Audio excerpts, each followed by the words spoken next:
Good evening, everyone, and welcome to the North East Non-League Show, sponsored by DJ Private Hire, Gateway Accountancy Services Limited, Elite Goalkeeper Academy, Motivate, Danny Lay, Plumbing and Heating, The Football Pink, and Sport and Journey North East Limited.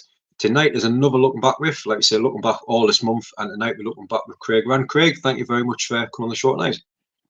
No problem, pleasure. Thanks for having us on. Excellent. And lots to chat about. But the first question I love to ask the guests is going way back, obviously your early days. Where did that first love for the game come from? Well, I don't know. Probably came from the old man, to be fair. I was obsessed with it from an early age, probably like a lot of young lads, really. But you sort of don't realise you've got a talent for it, do you, until you start sort of playing bits of like 11-a-side, and that was at school, at my junior school, and playing for my primary school team, and then just went from there. I was just out all the time. That's what we did in our day, didn't we? Everyone was outside playing football. You don't see it as much now, do you? Be out till all hours, till it was dark, and it's great, good times. So I was obsessed with it from an early age. And I think we spoke about it as well. I think it's the playing in the street, and you're dodging the cars and you're kicking the ball off the. And I don't think like the kids understand now. They might just go to these like obviously these all 4G pitches now. I think, but that's how you got brought up. And it toughened you up a little bit, didn't it? I think. Oh yeah, definitely playing with the older kids in the street and stuff like that. And it was like I said, I'd be out for like all hours, just.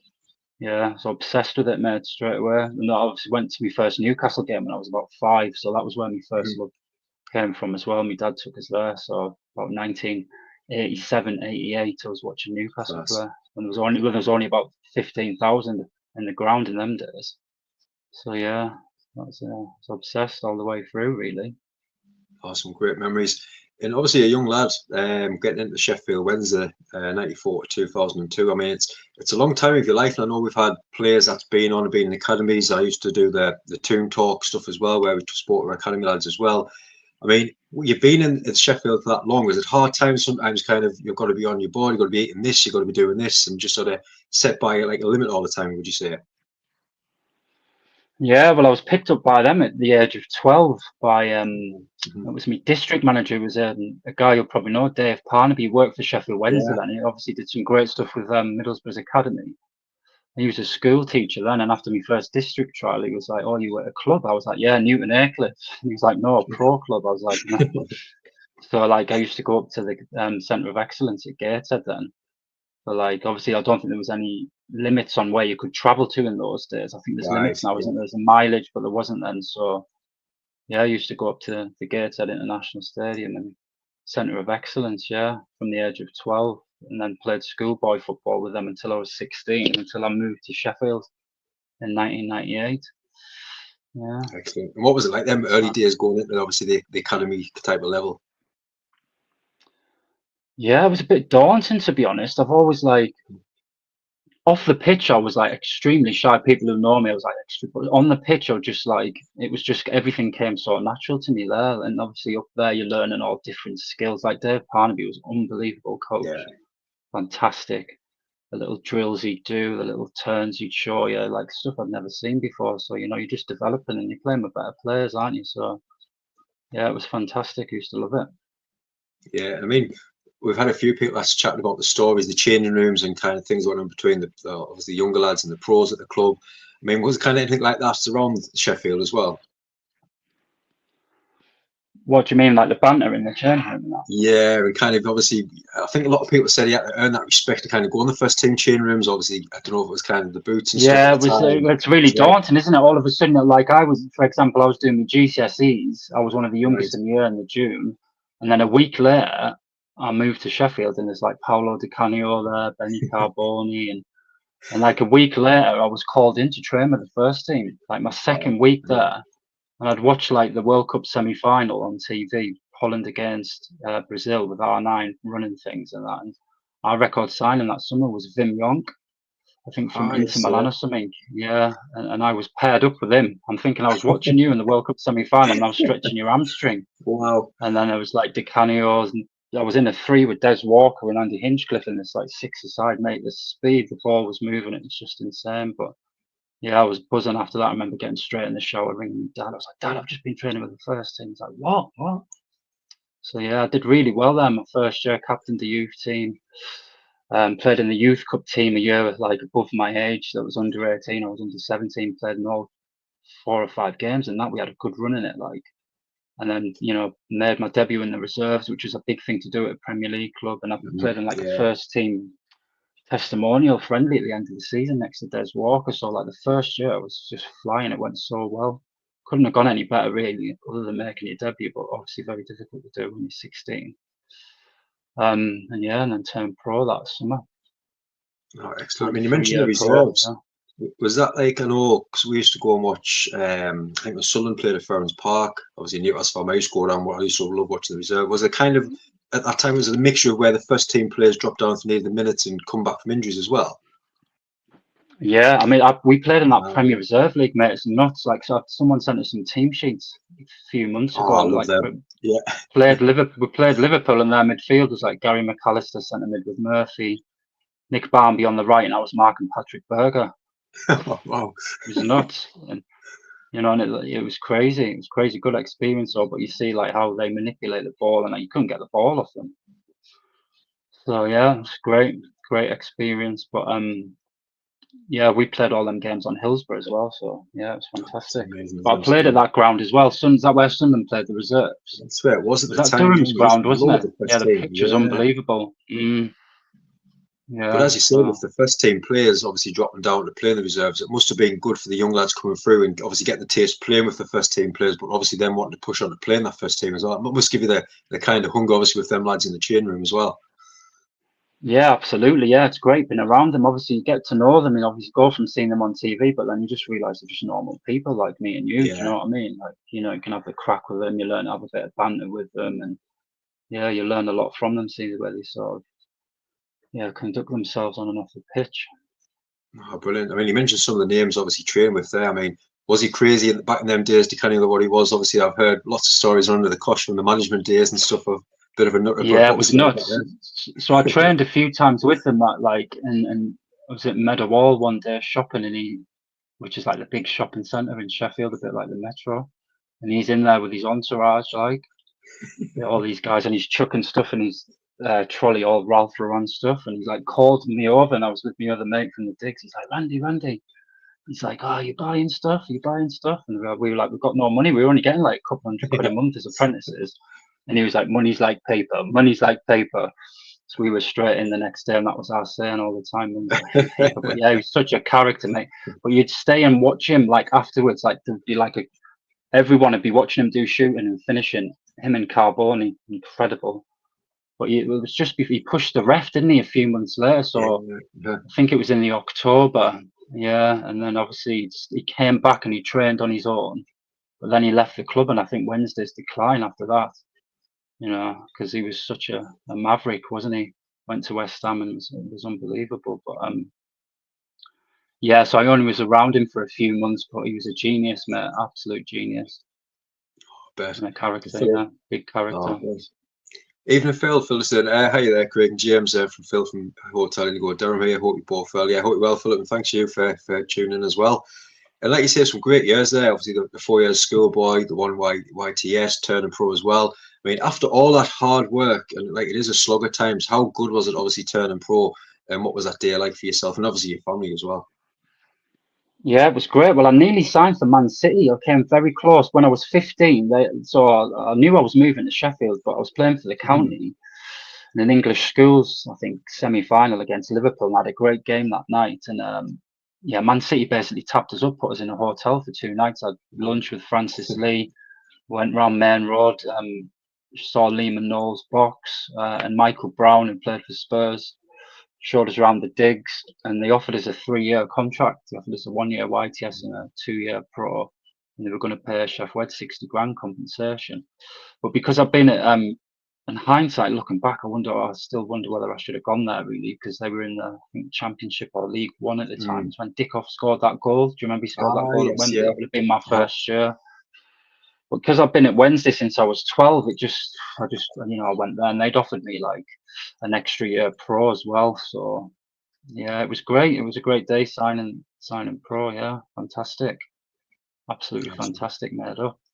Brilliant memories. Obviously, I was only like, there was out of the 10 apprentices, I think there was 3 of us got a pro contract.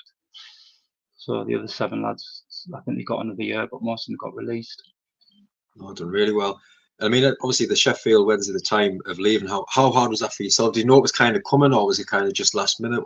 Yeah, I knew it was coming, mate. My life off the pitch was so chaotic. Do you know what I mean? I was in a lot of trouble with my addictions to alcoholism and other stuff. Do you know what I mean? And I was sort of desperate for help, really. I needed to ask for help, and I just didn't know how to do it, really. But I just walked out. I had 8 months on my contract, and I got paid up. I had a big row with Terry Orth, who was the manager, who I'd got on with previously. But I ended up just walking out of the club. I walked off the training ground one day and never went back.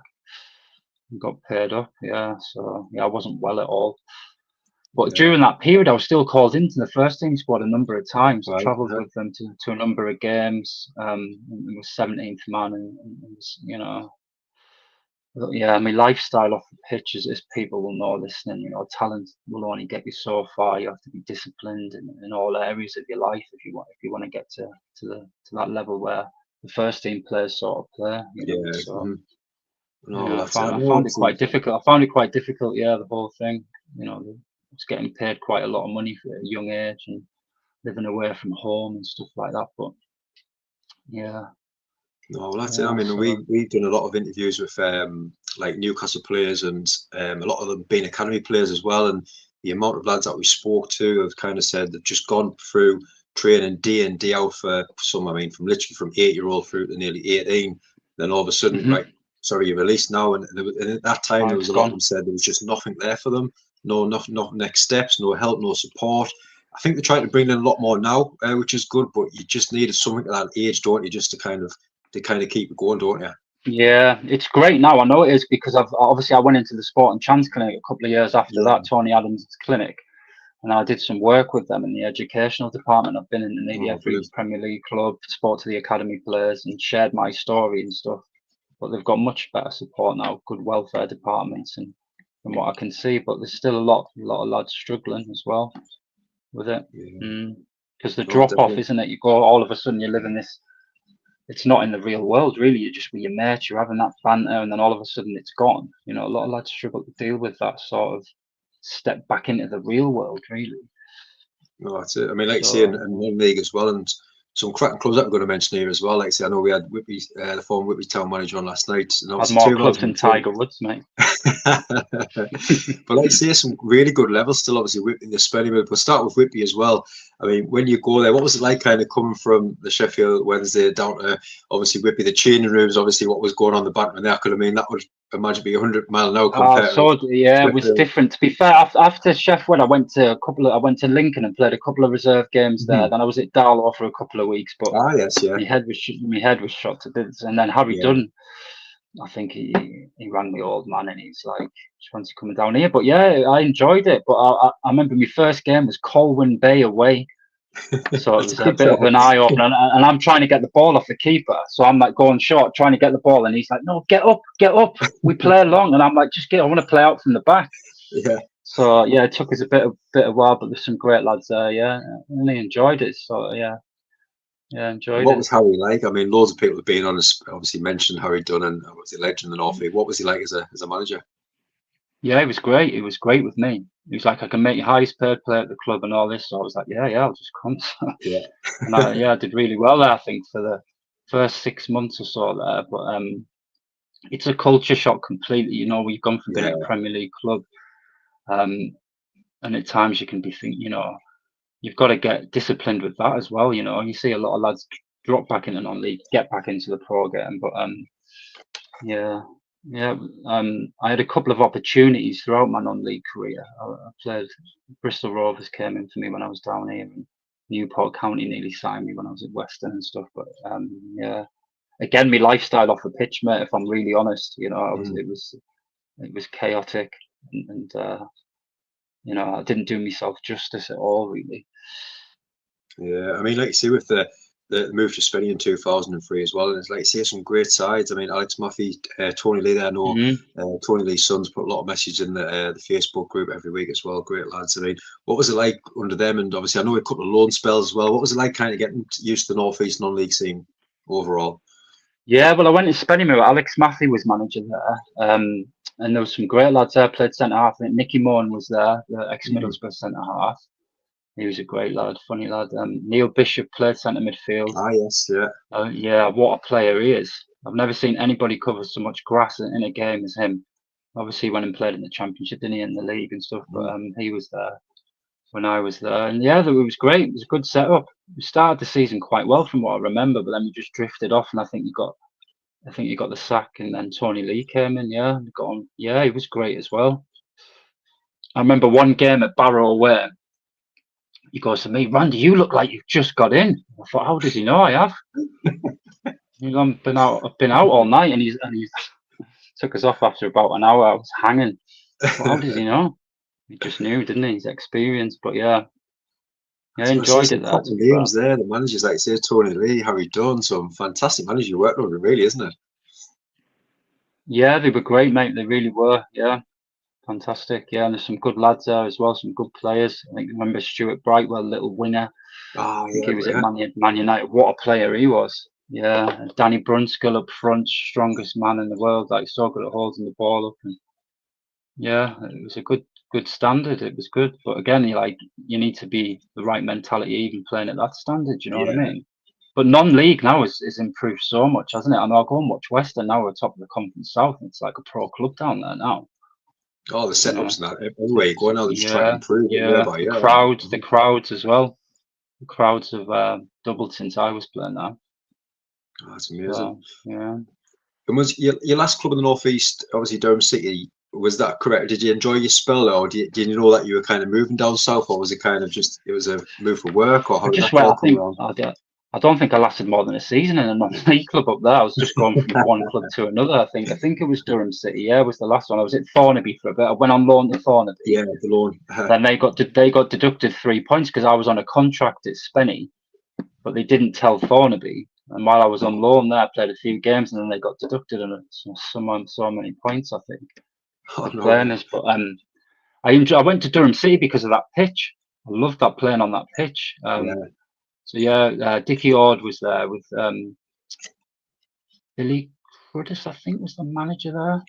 But, Glenn Robson, the ex-Darlow player, was up front. Yes, yeah. Yeah. So Paul Stevenson, centre half, I used to play with the county. He was a great player, brilliant on the ball. So yeah, I wasn't there too long because the opportunity to move down south came up, and then I moved to Bath. Yeah. Yeah, was that the Bath Uni? Was that kind of playing for Team Bath, or was it kind of doing the studies at the same time? How did that all come around? Yeah, it was a mixture. So I'd come out of the Sport and Chance clinic, and I'd had this email of Paul Tisdale, who was Exeter manager for 10 years. He was the man. It's like getting dressed up smart on the touchline. Was that him? That's him. Yeah, that's him. So went down, played like a trial game there against Bristol Rovers. I think they said, "Yeah, we want you to come down and we'll get you on this course, and then if you complete that, you can get onto the degree." And they trained every day. It was it was unbelievable setup, mate. Honestly, absolutely fantastic. Train in the morning, and then they were playing in the Southern Premier League. And a couple of seasons before, they were the first uni team ever, weren't they, to get to the first round? I think so. There was a number of the lads in that team again, or a lot of lads from pro clubs and stuff that have been released. So yeah, it was fantastic. Enjoyed it there. But then I got injured, and then I couldn't get back into the team. And then Western came in for me, who were in the league above, in the Conference South. So I went on loan there for a month, and then I ended up signing for them. Oh, great move! Like you say, wasn't it quite a long time? 2000, I think it was 5 to 2011. Was it nice just to find a club, kind of settle in, and kind of just almost get your feet on the table, feel a bit love for yeah, loved it there. Loved it there. Loved it. It was felt like a pro club there. The setup, there was a lot of experienced ex-pros in that team, and the manager was a Geordie as well, a guy called Frank Gregan, who was Forest Green manager. He was fantastic, brilliant, and the whole setup was great. And do like pre-match meals, overnight stays, and brilliant, and the Conference South was a decent standard, like some good players in it. Yeah, so I stayed there for 6 years. I had like a couple of offers to leave. Like I say, Newport County came in for me when Dean Allsworth was manager. I just signed like a new contract at Western, and then couldn't agree, and I didn't end up going there in the end, which I sort of regret in a way because they got promoted, then they went full time. So Yeah, but overall, I really enjoyed it there because I was coaching in the academy. I've got like a class. deal with the college there as well, so I used to coach the women's team, and the under-18 lads team as well. So yeah, I really enjoyed it. Yeah, plenty to keep you busy. Like you say, lots of games, lots of players, lots of managers working on as well. But I heard about a 35-yard volley as well. Do you want to talk us through that one? Oh mate, 1 in a million. Really, it was my second game that we were playing Weymouth, who were top of the league at the time. The ground was packed. Gary Hill was manager there. They had the biggest budget in the league, and just gone up for a corner, and then it's like got recycled, and it's like come to the edge, and I've just like chested it, kneed it, and then I've just half volleyed it, and it's gone straight in the top bin. Yeah, normally I score with all my goals came with my head, so as they say, those normally go on the stand, but it just went in the top corner. And after the game, he was like, "Oh, we want to sign you." So, and yeah, I ended up signing then for a couple of years, but stayed for 6, I think, altogether. I would have stayed there a lot longer, mate. I would have stayed there for another 6 easily. Got on so well with the chairman; he really looked after us, and I was captain there. So, but again, my lifestyle off the pitch in between was, and my mental health was deteriorating rapidly, really. Yeah, But my last game there was the Somerset Cup final against Yeovil in League One at the time. And yeah. So we won that. They've never won that in their history, so that was my last game. It was nice to lift that trophy on their ground. Good way to go out. Yeah, great memories, mate. Nothing beats it, does it? The banter with the lads playing football. You know, I don't think you ever get over it. Really, you miss that sort of connection with the lads, don't you? You don't get it anywhere else, really.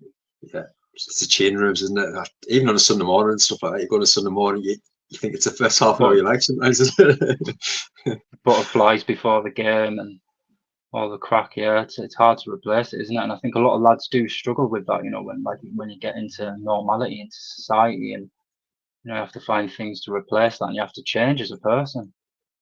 You know, no, it's adapt very really. Definitely. I mean, touching on the mental health as well, and obviously, first of all, thank you so much for coming on as well. But now to share your story as well. I know we must have had about 5 or 6 lads came on now as well, and we've always said there could just be that 1, 2, 3 people watching, and you just never know who's watching, who's struggling, who's going through what as well. So obviously, sharing your story, it could just help someone that's watching as well. But just tell us about obviously the addiction, the mental health. Where did it all start, and where did the help kind of come from for yourself?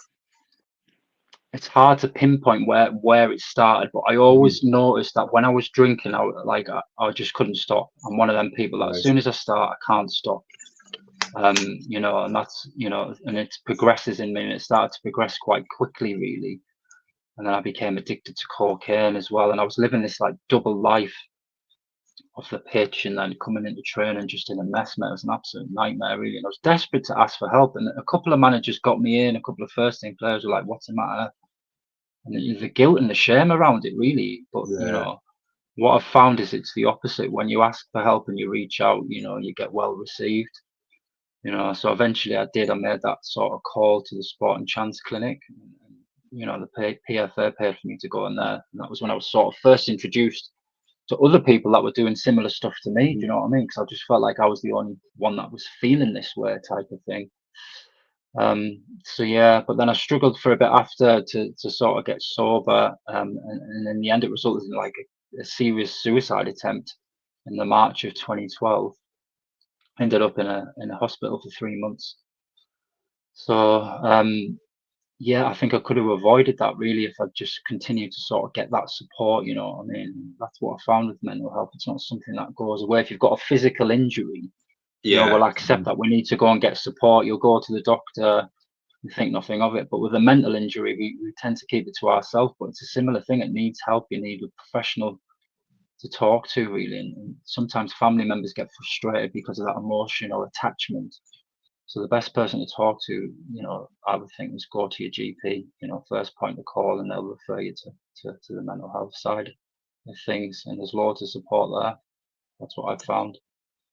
No, and I think you touched on there, obviously, back at the Sheffield Wednesday and stuff. Obviously, now the players have got people to go to with clubs. Back then, I think you just mentioned there the shame. I think you kind of said, obviously you didn't want to go because it makes you feel a bit weak, doesn't it? At that time, I think a lot of players that's been on before have mentioned that as well. It's scary, obviously, when you think in that back of that age, it shouldn't be happening like that, should it? Yeah, and you're just a young lad, aren't you? You're just, Exactly. looking back, you're just a kid, or just like 18, 19. You know, you think you're an adult, but you're not. But yeah, I didn't know how to talk about how I was feeling, so that's why I was always in the pub type of thing. And then then I'd get a bit of Dutch courage and tell you how I really feel. Do you know what I mean? But very, very difficult, very difficult. And I think I know it is for men now, because suicide's the biggest killer for anyone under 50. Do you know what I mean? It kills 84 people a week. So there's something there within us guys, which is stopping us. And for me, it was my pride and that sort of guilt and shame. But what I found is, just got to reach out and ask for support. People aren't mind readers type of thing. But yeah, in terms of the club, very difficult to that time to go to. I wouldn't have had a clue, although the club doctor was there.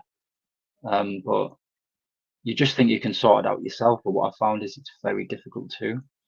Very difficult too.